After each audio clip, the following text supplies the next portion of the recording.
விஜய் அவர்கள் கெட்டது நடந்தாலும் இந்த ரெஸ்பான்சிபிலிட்டி அவர் எடுத்துக்கணும். அப்போ ஆக்ட் ஆஃப் நெக்லிஜென்ஸ் இங்க இருக்கு இல்லையா?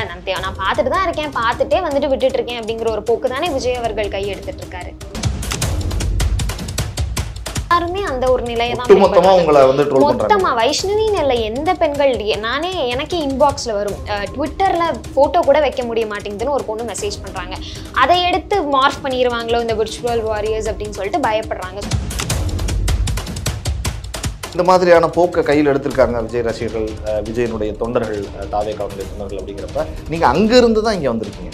அப்போ இருக்கிறப்போ இதே தொண்டர்கள் தான், இதே விர்ச்சுவல் வாரியர்ஸ் தான் இருந்தாங்க. அப்போ அவங்க உங்களுக்கு நல்லவங்களா தானே தெரிஞ்சாங்க. இப்போ எப்படி திடீர்னு இந்த மாதிரி தவறு செய்யறாங்க? அரசியலுக்கு பெண்கள் வரக்கூடாதோ அப்படின்னு அந்த மாதிரியான ஒரு போக்கை தானே இப்ப தாவேகாவினர் கையில் எடுத்திருக்காங்க. நான் ஆல்ரெடி சொன்ன மாதிரி திராவிட முன்னேற்ற கழகத்திலையும் பேச்சாளர்கள் சில இடங்கள்ல தவறு செய்யக்கூடிய, ஆபாசமா பேசக்கூடிய நிலை இருக்கு. சிவாஜி கிருஷ்ணமூர்த்தி இருக்கார், இன்னைக்கும் பேசுறாரு.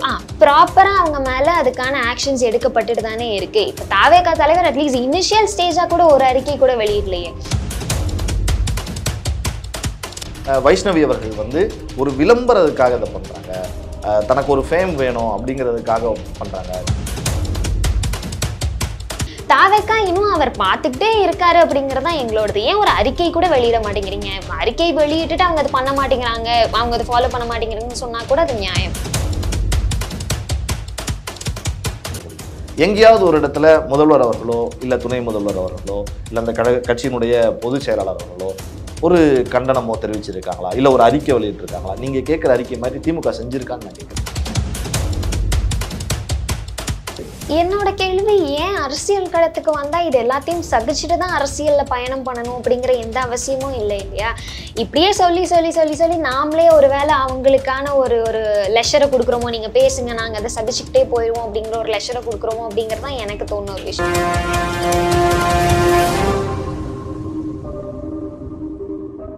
ஜாம்பவான் நேயர்களுக்கு பிரபாகரனின் அன்பு வணக்கம். இன்றைய அரசியல் அரங்கம் நிகழ்ச்சியில் நம்மோடு இணைந்திருக்கக்கூடிய சிறப்பு விருந்தினர் திராவிட முன்னேற்ற கழகத்தை சார்ந்த திரு வைஷ்ணவி அவர்கள். வணக்கம். வணக்கம். எப்படி இருக்கீங்க? நல்லா இருக்கேன், நீங்க எப்படி இருக்கீங்க? நல்லா இருக்கேன். சமூக வலைதளங்கள்ல ஓப்பன் பண்ணாலே உங்களுடைய பெயர், உங்களுடைய முகங்கள் தான் பார்க்க முடியுது. நிறைய விமர்சனங்கள், நிறைய பாராட்டியும் வருது, அதை விட அதிகமாக நிறைய விமர்சனங்களும் வருது.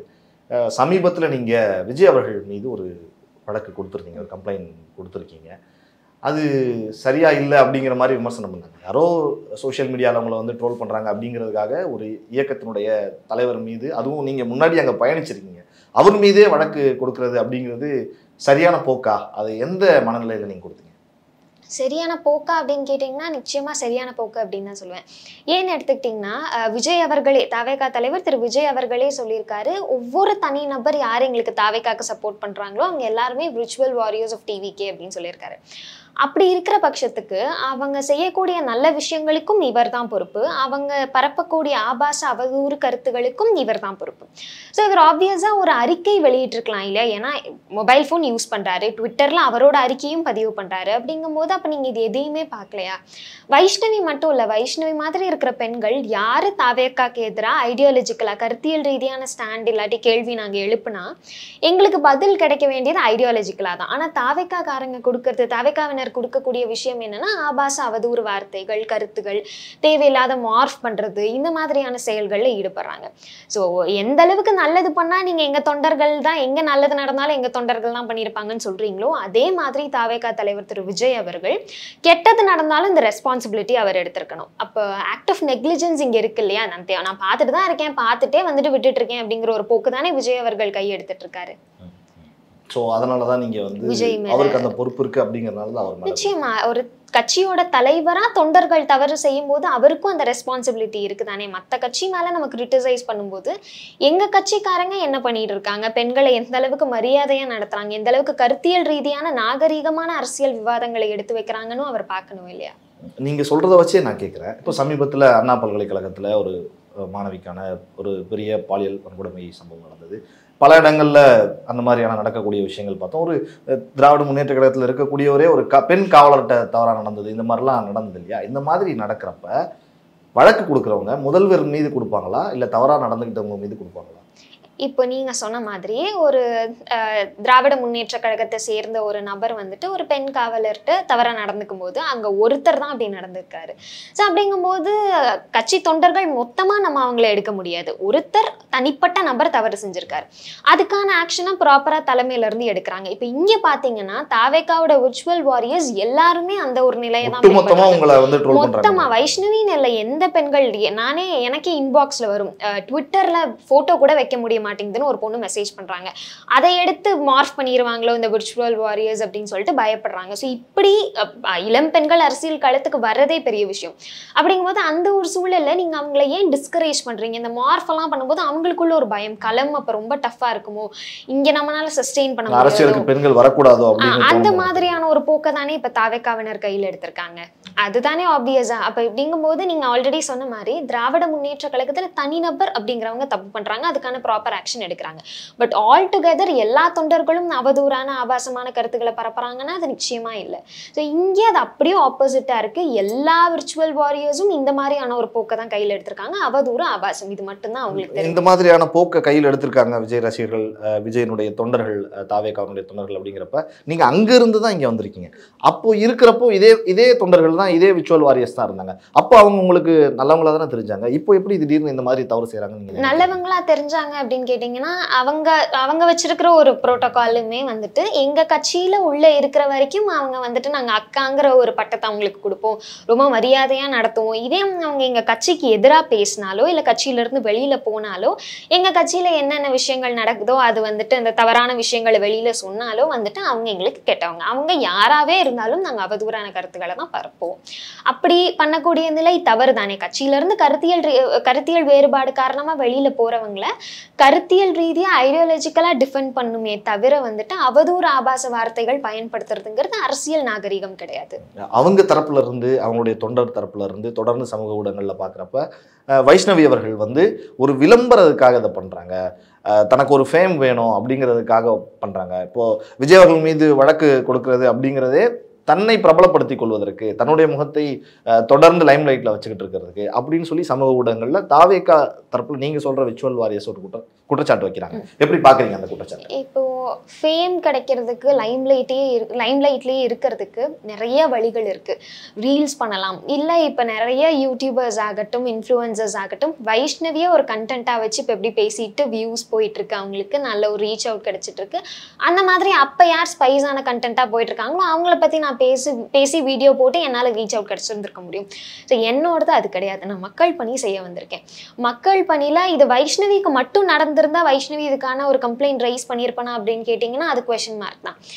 என்கிட்ட நிறைய இன்பாக்ஸ்ல பெண்கள் ஸ்பேஸ்ல ட்விட்டர் ஸ்பேஸ்லயுமே சொல்றது, எங்களால ப்ராப்பரா ஐடியாலஜிக்கலா எடுக்கவே முடிய மாட்டேங்குது. நியூட்ரலா இருக்கக்கூடிய நபர்கள், நியூட்ரலா எந்தவித பார்ட்டிலையுமே இல்லாத பெண்கள், நாங்க எல்லார் மேலேயும் யாரெல்லாம் மக்கள் பணியை செய்ய தவறாங்களோ அவங்க மேல நாங்க வந்துட்டு கிரிட்டிசைஸ் பண்ணிட்டு இருக்கோம். அப்படி இருக்கிற பட்சத்துக்கு தாவேகா மேல நாங்க ஏதாவது ஐடியாலஜிக்கலா ஸ்டாண்ட் எடுக்கும்போது அவங்க வந்துட்டு அதை எங்களுக்கு திருப்பி கிடைக்கக்கூடிய பதில் ஆபாசம், அவதூறு, மார்ஃப் பண்றது அப்படின்னு நிறைய பெண்கள் ட்விட்டர் இன்பாக்ஸ்ல ஆகட்டும், இன்ஸ்டாகிராம் இன்பாக்ஸ்ல ஆகட்டும் நிறைய பேர் வராங்க. ஸோ அவங்களோட அரசியல் பயணம் அங்கே தடைபடுது இல்லையா? நாளைக்கு யாராவது பின்ன முழு நேர அரசியலுக்கே வரலாம், ஏ ஸ்கிரீனா வரலாம். இப்போ பி ஸ்கிரீனா இருக்கிறவங்க நாளைக்கு ஏ ஸ்கிரீனா வரதுக்கான பாசிபிலிட்டிஸ் இருக்கு. ஸோ இந்த விர்ச்சுவல் வாரியர்ஸ் இந்த மாதிரியான செயல்களில் ஈடுபடும் போது இளம் பெண்கள் எப்படி அரசியல் களத்துக்கு வருவாங்க? பயம் இருக்கும் இல்லையா அவங்களுக்கும்?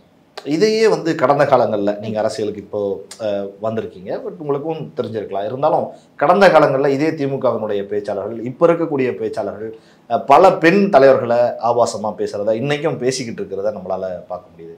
முதல்ல உங்கள் கட்சிக்குள்ளவே இப்படி இருக்கிறப்ப நீங்கள் இன்னொரு கட்சி அங்கேருந்து வெளியே வந்துட்டீங்க, அவங்க மீது குற்றச்சாட்டு வைக்கிறதுங்கிறது எப்படி சரியாக இருக்கும்? உங்கள் கட்சிக்குள்ளே அப்படி தானே இருக்குது. நான் ஆல்ரெடி சொன்ன மாதிரி திராவிட முன்னேற்ற கழகத்திலையும் பேச்சாளர்கள் சில இடங்கள்ல தவறு செய்யக்கூடிய, ஆபாசமா பேசக்கூடிய நிலை இருக்கு. சிவாஜி கிருஷ்ணமூர்த்தி இருக்கார், இன்னைக்கும் பேசுறாரு. ப்ராப்பரா அவங்க மேல அதுக்கான ஆக்ஷன்ஸ் எடுக்கப்பட்டுட்டு தானே இருக்கு. இப்ப தாவேகா தலைவர் அட்லீஸ்ட் இனிஷியல் ஸ்டேஜா கூட ஒரு அறிக்கை கூட வெளியிடலையே. என்ன இனிஷியேட்டிவ் எடுத்தாரு அப்படிங்கறதான் எங்களோட கேள்வி. இங்க இருந்து ப்ராப்பரா அவங்களுக்கான பனிஷ்மெண்ட்ஸும் வந்துட்டு இருக்கு, அவங்க மேல ப்ராப்பர் ஆக்ஷன்ஸும் எடுத்துட்டு இருக்காங்க திராவிட முன்னேற்ற கழகத்தை பொறுத்த வரைக்கும். தாவேகா இன்னும் அவர் பார்த்துக்கிட்டே இருக்காரு அப்படிங்கறதான் எங்களோடது. ஏன் ஒரு அறிக்கை அறிக்கை கூட வெளியிட மாட்டேங்கிறீங்க. அறிக்கை வெளியிட்டுட்டு அவங்க அது பண்ண மாட்டேங்கிறாங்க, அவங்க அதை ஃபாலோ பண்ண மாட்டேங்கிறாங்கன்னு சொன்னா கூட அது நியாயம். அறிக்கையே வெளியிட மாட்டேங்கிறாரு, அவங்களுக்கு ஒரு வார்னிங்கும் கொடுக்க மாட்டேங்கிறாரு. அப்ப அந்த போக்கு சரிதான், அந்த போக்கை நான் விட்டுறேன், என்னோட கட்சிக்காரங்க என்ன தப்பு வேணா பண்ணலாம்னு நினைக்கிறாரா தாவேகா தலைவர் திரு விஜய்? ஓகே, அதனாலதான் உங்களுக்கு அந்த கோபம் அப்படிங்கிறது வருது. நீங்க என்னுடைய சகோதரி மாதிரி தான், அதனால உரிமையா கேட்குறேன். நிறைய மாஃபிங் பண்றாங்க, இந்த மாதிரியான மெசேஜஸ்லாம் அனுப்புறாங்க. இப்போ நம்மளே ஒரு வீடியோ போட்டோம்னாலுமே அதுல சித்தாந்த ரீதியா எது ஏற்புடையதோ அதை நம்ம ஏத்துக்குவோம், நியாயமான கமெண்ட்ஸை நம்ம ஏத்துக்குவோம். ரொம்ப அன்வான்டா சில பேர் வந்து பண்றதை நமக்கு அறிவில் அப்படின்னு விட்டுட்டு கடந்து போயிடுவோம். இல்ல தவறு இருந்தால் அதை நம்ம சரி பண்ணிக்குவோம். அந்த மாதிரியான கமெண்ட்ஸ் வருதா? எந்த கமெண்ட்ஸ் உங்களை ஹர்ட் பண்ணி நீங்க இவ்வளவு தூரம் வெளியே வந்து பேச வழக்கு போடுற அளவுக்கு போறதுக்கு என்ன காரணம்? எந்த மாதிரி நீங்க பாதிக்கப்பட்டிருக்கீங்க? நானும் 2 மாத காலம் மே மாசத்துல நான் தாவேக்கால இருந்து, ஏப்ரல் மாசத்துல தாவேக்கால இருந்து வெளியில வந்தேன், ஏப்ரல் மே அந்த மிட்ல.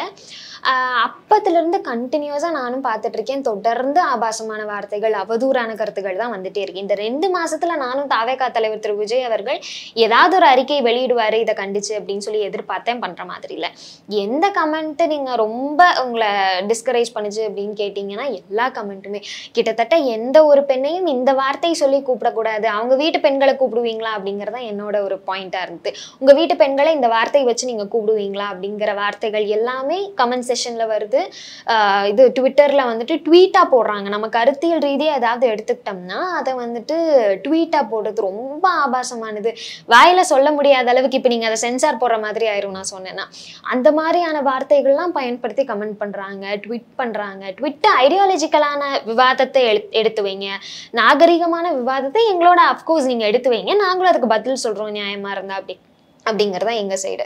அப்ப அப்படி எதுவுமே அவங்க பண்றது இல்லை, எல்லாமே ஆபாசம் தான். வைஷ்ணவிக்கு மட்டுமா அப்படின்னு கேட்டீங்கன்னா எல்லா பெண்களுக்கும் அங்க அந்த நிலை. திமுகவுக்கு ஆதரவா யாரெல்லாம் பேசுறாங்களோ அவங்க இப்படிதான் பேசுறாங்கன்னு சொல்றீங்க? திமுகவுக்கு ஆதரவாங்கிறது கிடையாது, தாவேகாக்கு எதிரா யாரெல்லாம் பேசுறாங்களோ யாராக இருந்தாலும். ஓகே, அந்த சூழல் தான் இருக்கு, அப்படி சொல்லிட முடியுமான்னு கேக்குறேன். நிச்சயமா. இப்ப வைஷ்ணவி திமுகல இருந்து பேசுறேன் அப்படிங்கிறது இல்ல, அவங்களுக்கு அதிமுகல இருந்து இப்ப 4 பெண்ணு ஏதாவது பெண் அந்த கட்சிக்கு கிரிட்டிசைஸ் பண்ணாலோ தாவேகாவுக்கு கிரிட்டிசைஸ் பண்ணாலும் அதே வார்த்தையை தான் அங்கேயும் போட போறாங்க. பாஜகல இருந்து யாராவது கிரிட்டிசைஸ் பண்ணாலும் தாவேகாவை அதே வார்த்தையை தான் அங்க போட போறாங்க. அப்படிங்கும்போது அவங்க அது ஒரு ருட்டீனாவே வச்சிருக்காங்க. எங்க கட்சியை பத்தி எங்க தலைவரை பத்தி நீங்க ஐடியாலஜிக்கலா ஏதாவது கேட்டீங்க அப்படின்னா நாங்க வந்துட்டு உங்க மேல ஆபாசமான அவதூறான கருத்துக்களை பரப்புவோம். இதே விஷயத்த திமுகவின் நீங்க சொல்ற விஷயங்கள் பேச்சாளர்களை தாண்டி நீங்க திமுகவுக்கு எதிராக பேசக்கூடியவர்களுடைய அதிமுக சார்ந்தா இருக்கட்டும் இல்ல தாவேகா வேற கட்சிகளை சார்ந்தவர்கள் பாஜக தரப்புல இருந்து போடுறப்ப திமுகவினுடைய தொண்டர்களும் இதே மாதிரியான கமெண்ட்ஸ்களை போடுறத என்னாலேயே உங்களுக்கு இப்போ காமிக்க முடியும். எங்கேயாவது ஒரு இடத்துல முதல்வர் அவர்களோ இல்ல துணை முதல்வர் அவர்களோ இல்ல அந்த கட்சியினுடைய பொதுச் செயலாளர் அவர்களோ ஒரு கண்டனமோ தெரிவிச்சிருக்காங்களா, இல்ல ஒரு அறிக்கை வெளியிட்டிருக்காங்களா? நீங்க கேட்கிற அறிக்கை மாதிரி திமுக செஞ்சிருக்கான்னு நான் கேட்கிறேன். விஜய் அவர்கள் தெளிவா சொன்னது, ஒவ்வொரு தனி நபர் யாரு வந்துட்டு தாவேகாக்கு சப்போர்ட் பண்றாங்களோ அவங்க எங்க விர்ச்சுவல் வாரியர்ஸ் அப்படிங்கிற ஒரு அங்கீகாரத்தை கொடுத்திருக்காரு. ஆனா திராவிட முன்னேற்ற கழகத்துல இருந்து வந்துட்டு ட்விட்டர்ல எங்களுக்காக பதிவு போடுறவங்க எல்லாருமே விர்ச்சுவல் வாரியர்ஸ் ஆஃப் டிஎம்கேன்னு அவங்க சொன்னது கிடையாது இல்லையா? சோ யாரு வேணா டிஎம்கேவோட போர்வேலை பண்ணலாம். அவங்களுக்கு இங்கே திராவிட முன்னேற்ற கழகத்துல எந்த ஒரு அங்கீகாரமும் வழங்கப்படல. ஆனா இங்கே இவர் கொடுத்திருக்காரு, விர்ச்சுவல் வாரியர்ஸ் ஆஃப் டிவிகே யாரெல்லாம் வந்துட்டு ட்விட்டர் இன்ஸ்டாகிராம் ஃபேஸ்புக்ல சப்போர்ட் பண்ணிட்டு இருக்கீங்களோ அவங்க எல்லாருமே எங்க கட்சியோட தொண்டர்கள் தான் அப்படிங்கிற ஒரு அங்கீகாரத்தை கொடுத்துருக்காரு. ஸோ அஃப்கோர்ஸ் இங்கே அவர் ரெஸ்பான்சிபிள் தானே. அண்ட் அதுவும் இல்லாமல் டிஎம்கேல நானுமே டிஎம்கேக்கு ஆப்போசிட்டாக பேசியிருக்கேன். தாவேகால இருந்த சமயங்களில் டிஎம்கேக்கு எதிரான விவாதங்கள் எல்லாமே நானும் எடுத்து வச்சிருக்கேன். அப்படி இருக்கிற நிலையில இப்போ இருக்கிற ஒரு அநாகரிகமான அரசியல் இப்போ இருக்கா இல்லை அப்போ இருந்ததா அப்படின்னு கேட்டிங்கன்னா இப்போதான் ரொம்ப ஆபாச அவதூறு கருத்துகள் வந்துட்டு இருக்கு. நீங்கள் லிட்ரலாக இதையும் அதையும் கம்பேர் பண்ணீங்கன்னா இந்த மே மாதத்துக்கு முன்னாடியும் மே மாதத்துக்கு அப்புறம் கம்பேர் பண்ணால் மே மாதத்துக்கு அப்புறம் தான் என் கமெண்ட் செஷன் என் இன்பாக்ஸ் ஃபுல்லாக ஒரு ஒஃபென்சிவான வார்த்தைகள் வந்திருக்கு.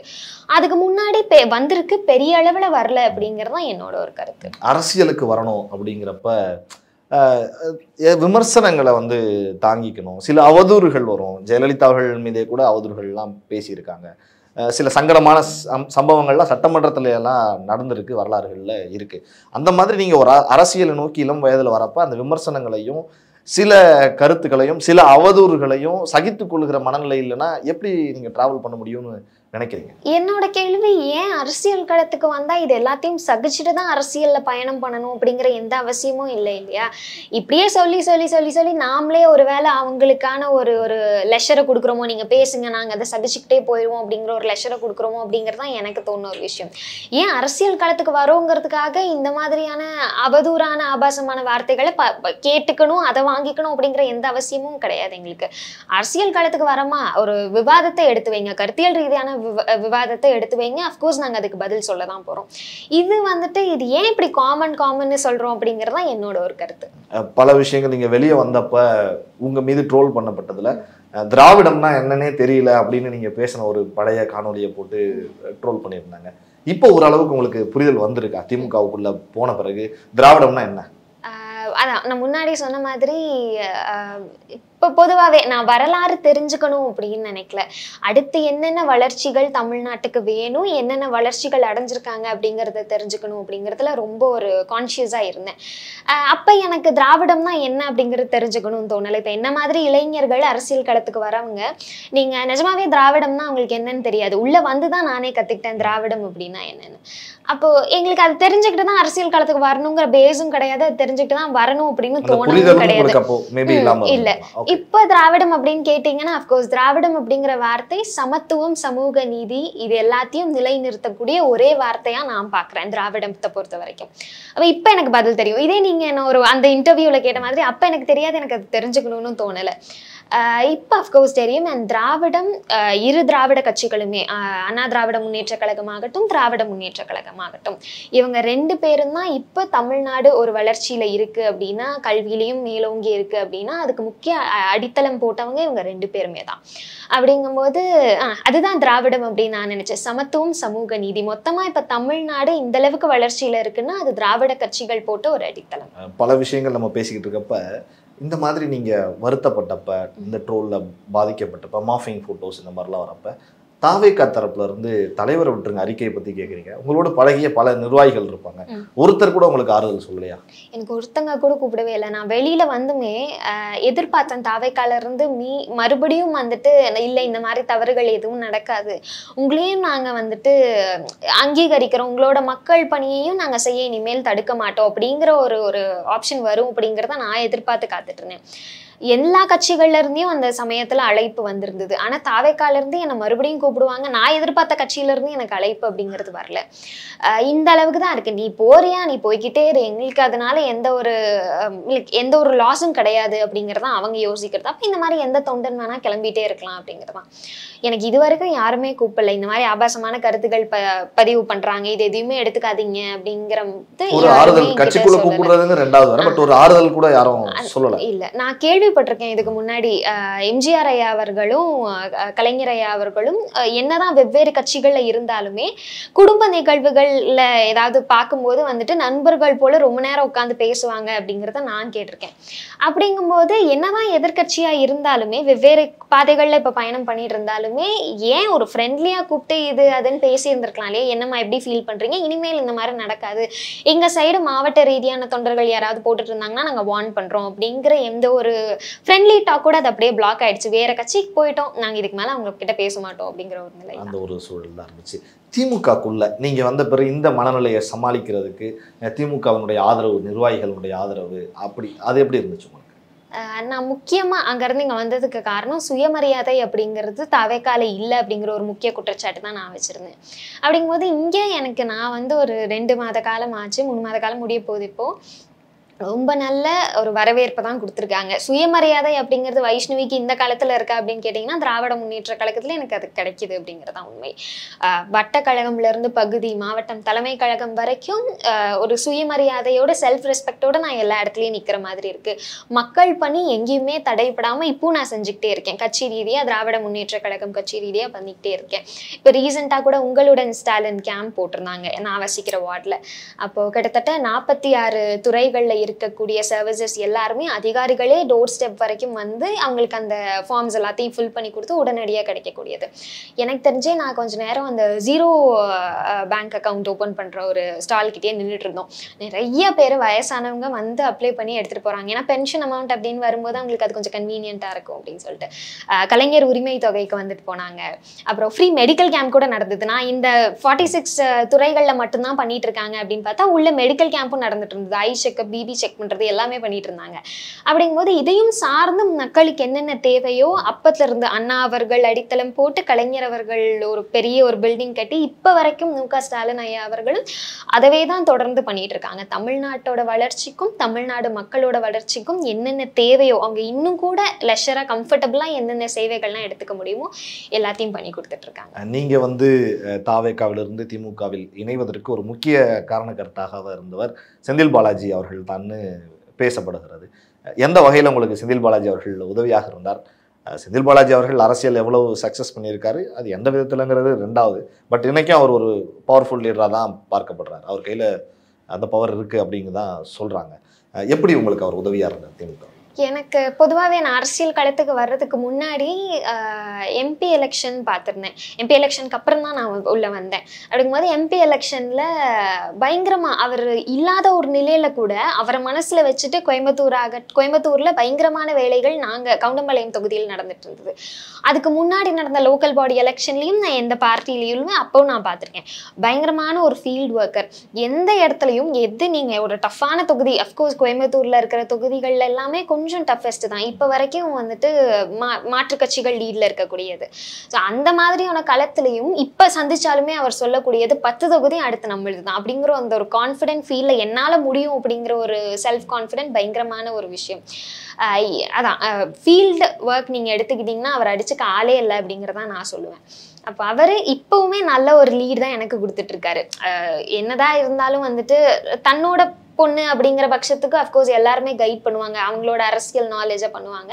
பட் வெளியில என்ன மாதிரி வர யங்ஸ்டர்ஸ்க்கும் அவரோட அரசியல் நாலேஜை கொடுத்துட்டு இருக்காரு அப்படிங்கிறத எப்போ நம்ம டவுட் கேட்டாலும் கூப்பிட்டு வந்துட்டு அட்டன் பண்ணி இந்த மாதிரி பண்ணுங்கம்மா, இந்த மாதிரி பேசுங்க அப்படின்னு சொல்லிட்டு ஒரு சஜஷன் கொடுக்கக்கூடிய ஒரு நிலை தான் இருக்கும்.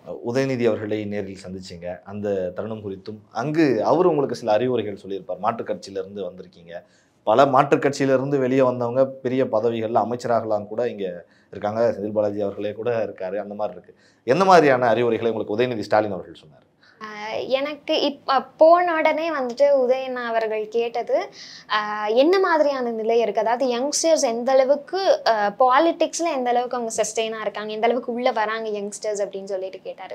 அப்போ அது ஒரு கேள்வி எழுந்ததாக இருந்தது. அதுக்கப்புறம் திட்டங்கள், என்னென்ன திட்டங்கள், ஏன்னா இனிஷியலில் நீங்களே ஒரு இன்டர்வியூவில் சொல்லியிருக்கீங்க திராவிட முன்னேற்ற கழகத்தோட திட்டங்கள் எனக்கு அந்த அளவுக்கு தெரியாது, இப்போ நான் தெரிஞ்சிட்ருக்கேன். ஒருவேளை முன்னாடி எனக்கு தெரிஞ்சிருந்ததுன்னா நான் திராவிட முன்னேற்ற கழகத்தில் என் அரசியல் பயணத்தை ஸ்டார்ட் பண்ணியிருக்கணும், என்னவோ வரலாறு தெரிஞ்சிருக்கலாமோ அப்படிங்கிறது எல்லாமே தோணுச்சு இல்லையா, நீங்கள் சொல்லியிருந்தீங்கல்ல. இப்போ எப்படி திட்டங்கள் தெரிஞ்சுக்கிட்டீங்களா, என்னென்ன தெரிஞ்சிருக்கீங்க அப்படிங்கிற மாதிரி கேட்டார். இன்னும் நம்ம அரசாங்கம் என்னென்ன நல்லது தெரிஞ்சிருக்கு அப்படிங்கிறத நீங்கள் ஆஸ் அ யங்ஸ்டராக போய் டெலிவர் பண்ணும்போது அது இன்னும் மக்கள் விரும்பி கேட்கக்கூடிய ஒரு நபராக இருப்பீங்க, அதனால் அது பண்ணுங்க, மக்கள் பணியை நீங்கள் ஆஸ் யூஷுவல் எந்த ஒரு தடை இல்லாமல் கண்டினியூ பண்ணலாம் அப்படின்னு சொல்லியிருக்காரு. ஸோ இதுதான் வந்துட்டு கான்வர்சேஷன் இருந்தது. தாவேகாவிலிருந்து இந்த ட்ரோலை பற்றி நம்ம பேசணும். இறுதியாக இந்த கேள்வியோடவே நிறைவு செய்யலாம் அப்படின்னு நினைக்கிறேன்.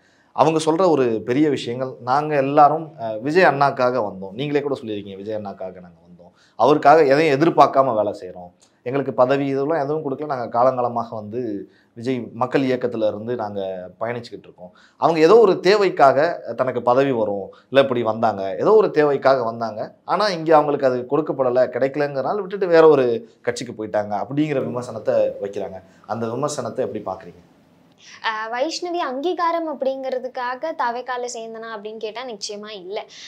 திராவிட முன்னேற்ற கழகத்திலையும் நான் அந்த அங்கீகாரத்தை எதிர்பார்க்க கிடையாது. நான் இதுக்கு முன்னாடி பயணம் பண்ண தாவேக்காலையும் அங்கீகாரம்லாம் நான் எதிர்பார்க்கல. எனக்கு என் மக்கள் பணி எந்தவித பேரியரும் இல்லாமல் நான் மக்களை சந்திக்கணும், அவங்களுக்கு என்னென்ன தேவை இருக்குன்னு நான் பார்க்கணும், என்னால் முடிஞ்ச ஒரு உதவியை நான் அவங்களுக்கு செய்யணும் அப்படிங்கிறத நான் எதிர்பார்த்த ஒரு விஷயம். அதனால் அங்கீகாரம் அப்படிங்கிறதுனால அதை விட வைஷ்ணவிக்கு ஒரு படி வந்துட்டு சுயமரியாதை அப்படிங்கிறது ரொம்ப முக்கியம். எங்கள் வீட்டில் சுயமரியாதை இல்லாத எந்த ஒரு உச்ச நிலையா இருந்தாலும் அங்க நீ இருக்க வேண்டாம், வந்துரு அப்படின்னு தான் சொல்லி கொடுத்துருக்காங்க. அப்படிங்கும்போது எனக்கு என் சுயமரியாதை எந்த இடத்துலையும் இழக்கணும் அப்படிங்கிற அவசியம் கிடையாது. கொஞ்சம் அரசியல் கேட்கலாம் அப்படின்னு நினைக்கிறேன். இன்னைக்கு தேர்தல் அப்படிங்கிறது 2026 நெருங்கி கொண்டிருக்கிறது. கிட்டத்தட்ட எடப்பாடி பழனிசாமி அவர்கள் ஒரு பக்கம் போயிட்டு இருக்காரு மக்களை சந்திச்சுக்கிட்டு, ஒரு பக்கம் நீங்க ஓரணியில் தமிழ்நாடு அப்படின்னு வீடு வீடா திமுக போய்கிட்டு இருக்கு. இப்படி எல்லாம் போய் கொண்டிருக்கிற பொழுது 200 தொகுதிகளை 2026 திமுக வெல்லும் அப்படின்னு உறுதியா திமுக சொல்லுது. 210 தொகுதிகளை வெல்வோம்னு எடப்பாடி பழனிசாமி அவர்கள் சொல்றாரு. ஒவ்வொருத்தர் ஒவ்வொரு ஸ்ட்ராட்டஜியில் போயிட்டு இருக்காங்க. உங்க பார்வையில, உங்கள் அனுபவத்தில் 200 தொகுதிகளை உங்களுடைய இயக்கம் திமுக வெல்லக்கூடிய வாய்ப்பு சூழல் இருக்கா? நிச்சயமா திராவிட முன்னேற்ற கழகம், நான் இப்பதான் நீங்க சொன்ன மாதிரி இப்பதான் வரலாறே நான் படிச்சுட்டு இருக்கேன். ஸோ வரலாற முன்னாடி போய் கொஞ்சம் தான் படிச்சிருக்கேன். கொஞ்சம் படிச்சதுலயே எந்த அளவுக்கு சமத்துவத்தையும் சமூக நீதியும் ஒரு போராட்டம் மூலியமாவோ ஆர்ப்பாட்டம் மூலியமாவோ கொண்டு வராம அன்றே பெரியார் அவர்கள் எஜுகேஷன் தான் வந்துட்டு ஒரு மிகப்பெரிய வெப்பன், அதை வச்சு வந்துட்டு நம்ம இந்த சமத்துவத்தையும் மக்களுக்கு இடையில இருக்கிற இந்த பிரிவினையும் எடுத்துடலாம் அப்படின்னு சொன்னாங்க. இந்த மாதிரி தமிழ்நாட்டுல குழந்தைங்க படிச்சா மட்டும் போதும் அப்படிங்கிற நிலை தான் வந்துட்டு முதல்வர் அவர்கள் கொடுத்துட்டு இருக்காரு. உதாரணத்துக்கு காலை சிற்றுண்டி திட்டம் எடுத்துக்கிட்டீங்கன்னா கிட்டத்தட்ட 13,000 பள்ளிகள்ல படிக்கிற 17 லட்சம் குழந்தைங்களுக்கு இப்ப வரைக்கும் அவங்க இந்த காலை சிற்றுண்டி திட்டத்தினால பயனடைஞ்சிட்டு இருக்காங்க. இந்த மாதிரி ஒரு திட்டமும் சொன்னா சொல்லிக்கிட்டே போற அளவுக்கு மக்கள் அதுல பயனடைஞ்சிட்டு இருக்காங்க. ஸோ மக்களுக்கு தெரியும் யாரு நமக்கான ஒரு சிறந்த தலைவரா இருப்பாங்க அப்படிங்கிறது. எடப்பாடி அவர்கள் எடுத்துக்கிட்டீங்கன்னா, நானே அந்த பஸ் பிரச்சாரத்துல பார்த்தேன், நான் எல்லாருக்கும் கொரோனா பாஸ் போட்டு விட்டேன் அப்படின்னு சொல்லிட்டு பிரச்சாரத்துல என்னென்னலாம் சொல்லக்கூடாது அது எல்லாமே சொல்லுவாரு. உதாரணத்துக்கு நான் கொரோனா பாஸ்ல வந்த பொண்ணு தான், இல்லைன்னு சொல்லலை. அவர் கரெக்டா கொரோனா பாஸ் போடும்போது நான் 9th படிச்சுட்டு இருந்தேன். 10th எனக்கு கொரோனா பாஸ்ல தான் போச்சு. அப்படிங்கும்போது நாங்க ஒன்ஸ் 10th முடிச்சுட்டு 11th ஸ்டெப்னு ஆகும்போது எங்களுக்கு அந்த ஒரு பட்டம், அந்த ஒரு நீங்கெல்லாம் கொரோனா பேட்ச் அப்படிங்கிற ஒரு பட்டம் இன்னை வரைக்கும் இருக்கு. இன்னைய வரைக்கும் நான் காலேஜ் சேரும்போது எனக்கு அந்த பட்டம் இருந்தது, 10th நீங்க கொரோனா பேட்ச் அப்படிங்கிறது. ஸோ எந்த அளவுக்கு மாணவ மாணவிகள் அதனால ஒரு எங்களுக்கு அப்ப தெரியல, பட் இப்போ ஒருவேளை அந்த எக்ஸாம் எழுதியிருந்திருக்கலாமோ அப்படிங்கிறதான் எங்களுக்கு தோணுன ஒரு விஷயம். அதனால நீங்க வந்துட்டு இன்எஃபிஷியன்ட் அப்படிங்கிற ஒரு இன்ஃபீரியாரிட்டி காம்ப்ளெக்ஸே எங்களுக்குள்ள வந்துருச்சு. எனக்கெல்லாம் காலேஜ் சேரும்போது ஐயோ நம்ம ஒண்ணுமே படிக்கலையோ, நமக்கு ஒண்ணுமே தெரியலையோ அப்படிங்கிற மாதிரி ஆயிடுச்சு. ஸோ இதெல்லாம் கேட்டு அவர் வந்துட்டு ஓட்டு வாங்குறாரு பார்த்தீங்களா, எதெல்லாம் சொன்னா வந்துட்டு மக்கள் ஏமாறுவாங்கன்னு அவர் நினைச்சிட்டு இருக்காரு போல.